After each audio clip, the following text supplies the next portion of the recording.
Hi, this is Kimball Bullington. In our previous video we created the spreadsheet that you see before you, and using 3-period moving averages and then calculating mean absolute percent error.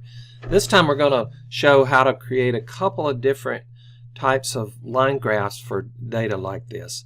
So the first thing I'm going to do is create a graph that includes the sales and then the forecast of the sales.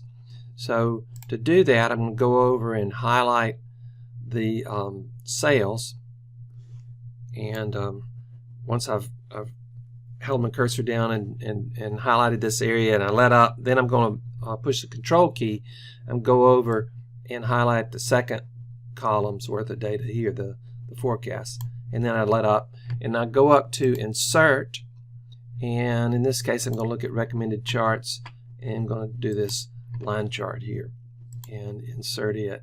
So we'll just move it up here to the top. I'll make it just a tiny bit bigger. And of course, before we're finished, we definitely have to make a few changes. We always need to look at the chart title. So sales and let's put the number 3-period moving average forecast, and then I'll click on the outside of this chart box and go up to the top, and we want to add axis titles. So I'll double click in this text box, and then for axis title, for the horizontal axis, let's see, I'll put sales, because really what it is, it's sales and the forecast of sales. So the units are sales. It probably should be in dollars, and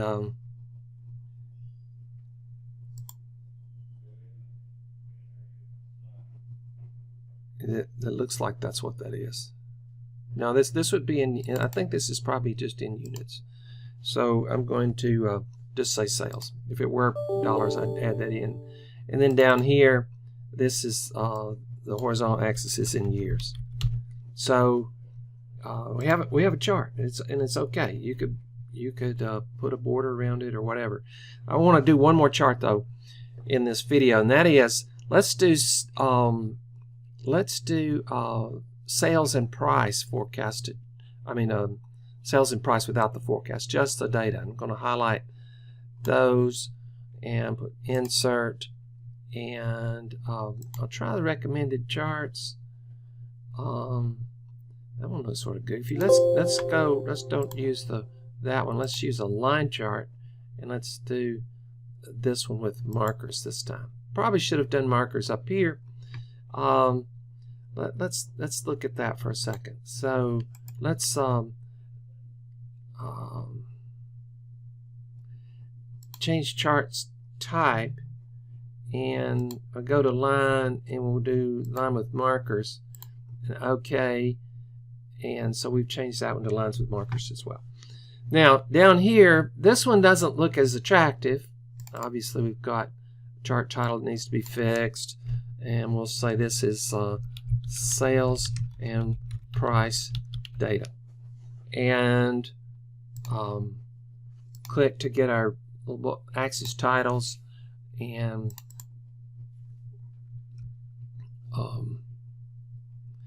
over here we're going to put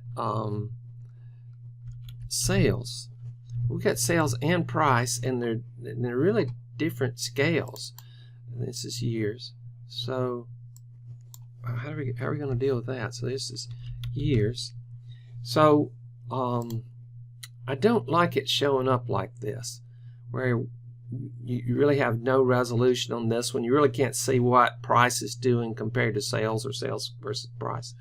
So let's click on this and right click, and we're going to say change the series chart type.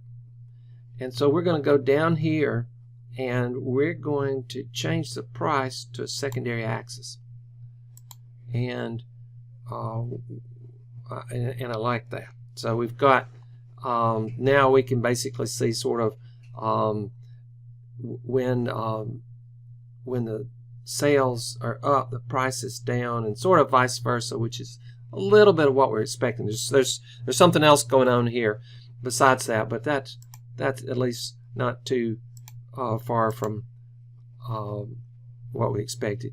I should have waited to do the axis title until now, because that's the only way for me to get this other axis on. So we'll put sales over here and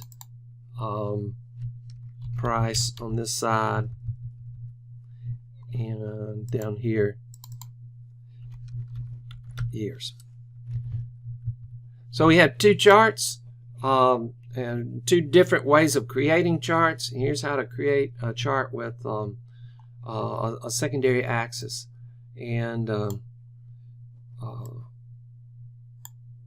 hope that's helpful. Thanks.